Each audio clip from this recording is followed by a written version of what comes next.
त्यसपछि हातले दायाँ बायाँ यसो राख्ने अनि खुट्टालाई यसरी तल खुट्टाको पन्जालाई यसरी भुइँतिर निभाउने Inhale up, exhale down. Inhale up, exhale down. Inhale up, exhale down. Inhale up,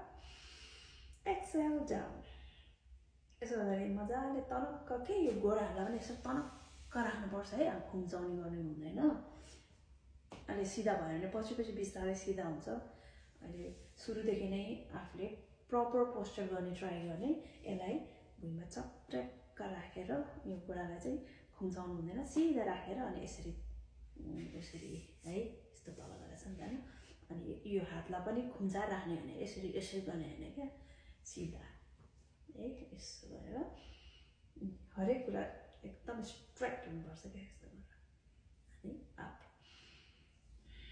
अब यतिखेर अनि यसरी यो पन्जा र खुट्टाको औँलाहरूलाई यसरी फिजाउने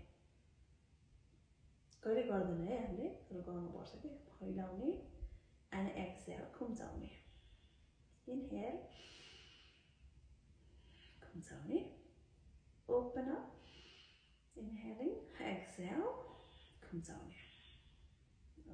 अब खुट्टालाई राइट तिर लाने है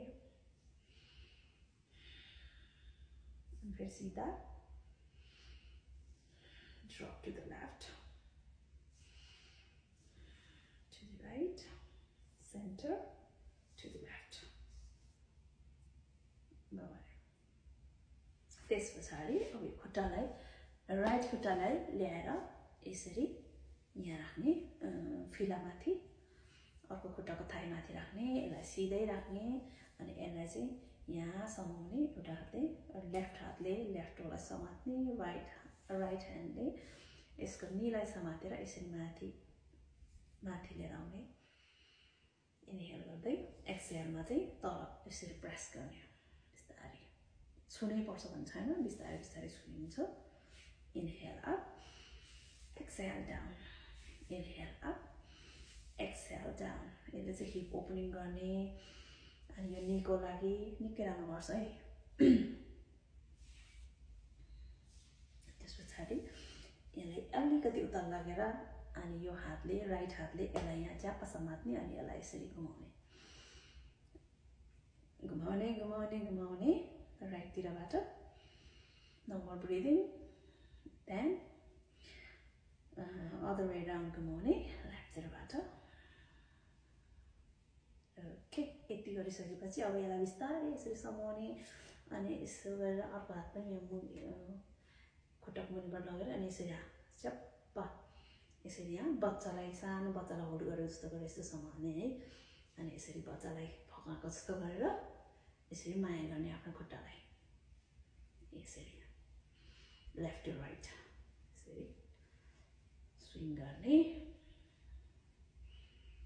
ओके यति गरिसकेपछि बिस्तारै यसलाई यसरी राख्ने है प्रोसेस वाइज गर्ने है अब कहाँ पुग्यो भने खुट्टा अनि इन्टरलेस गर्नुस् आफ्नो हातलाई अनि गरिसकेपछि यसलाई लिफ्ट गर्ने सेम खुट्टाको पन्जालाई लिफ्ट गर्ने अनि जिउलाई अलि अगाडि बढाएर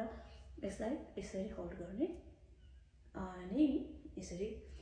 नीलाई आफूतिर तानेर ल्याएर यसरी जिउमा च्याप्प टाँसेपछि त्यहाँबाट बिस्तारै यो खुट्टालाई सिधा पार्ने जहाँसम्म सिधा हुन्छ सिधा राख्ने अनि सक्नुहुन्छ भने चाहिँ यसरी निधारले गोडातिर छुने कोसिस गर्ने छुन सकिन्छ सकिँदैन भने चाहिँ यसरी नीला चाहिँ सिधा राख्ने त्यसपछि यसो गरेर यसको पालो सक्यो यसलाई सिधा राख्ने कति डिफरेन्स फिल भइसक्यो अब यो खुट्टा अर्कै लाग्छ यो खुट्टा भारी भइरहेको छ है सो अब अघिको जस्तै राइट खुट्टालाई जस्तै अब लेफ्ट खुट्टाको पालो यसलाई यसरी लिएर आउने अनि यसलाई बोकेर यसलाई राइट थाइको माथि राख्ने अनि यहाँ राखिसकेपछि अब यो हातले चाहिँ यसको टोहरू समात्ने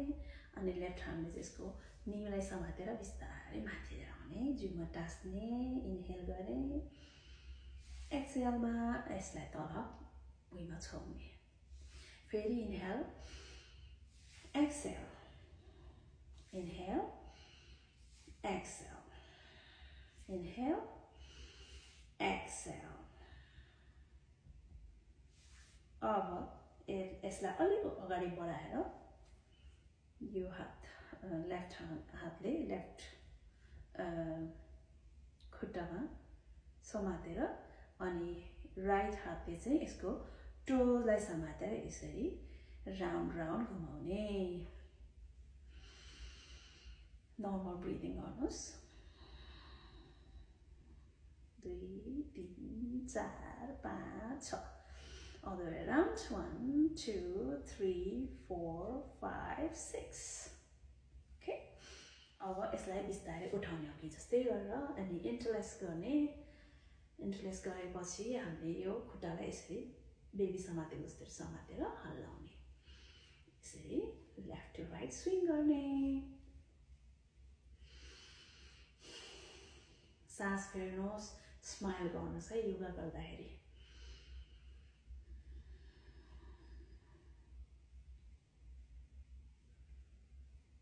ओके कर्लिङ बेबी सक्यो त्यसपछि यसलाई बिस्तारै गरेर भुइँमा राख्ने अनि त्यसपछि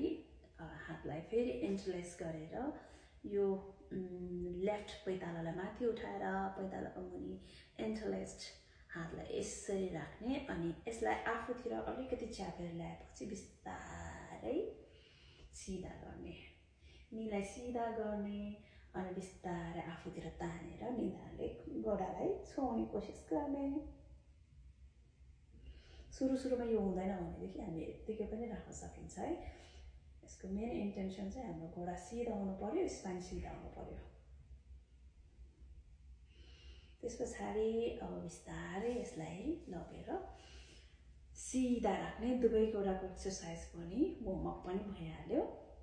नाउ अब यो दुईटै कुरा सकिसकेपछि दुईटै खुट्टालाई यसो गरेर अगाडि ल्याउनुहोस् अनि अति नै प्रचलित बटरफ्लाई पोज गर्छौँ हामी यहाँनिर यसरी राखिसकेपछि हामीले हातलाई इन्टरलेस गरेर यो खुट्टा दुईटालाई यसरी च्याप्प समातेर आफ्नो पेरिनियमतिर तानेर जति सक्दो सकिन्छ यसरी तान्ने अनि इनहेल गर्दै दुईटा खुट्टालाई माथि उठाउने एक्सहेल गर्दै ड्रप डाउन गर्नुहोस्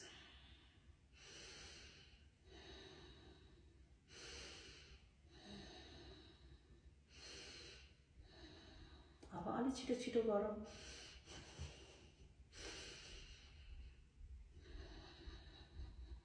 जस्तो कि पुतली उडेको जस्तो यसलाई बटरफ्लाई पोज भन्दछौँ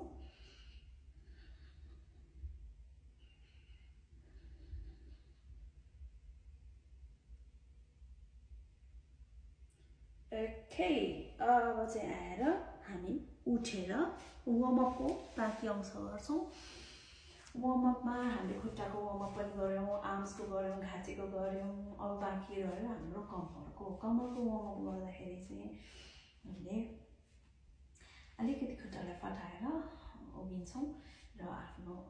बेलीलाई भित्र तानेर त्यसपछि चाहिँ हामी आफ्नो बेलीलाई राउन्ड एन्ड राउन्ड घुमाउने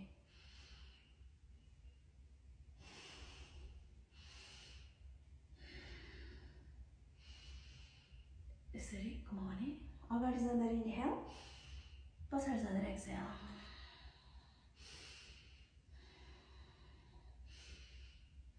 अब अदर वे राउन्ड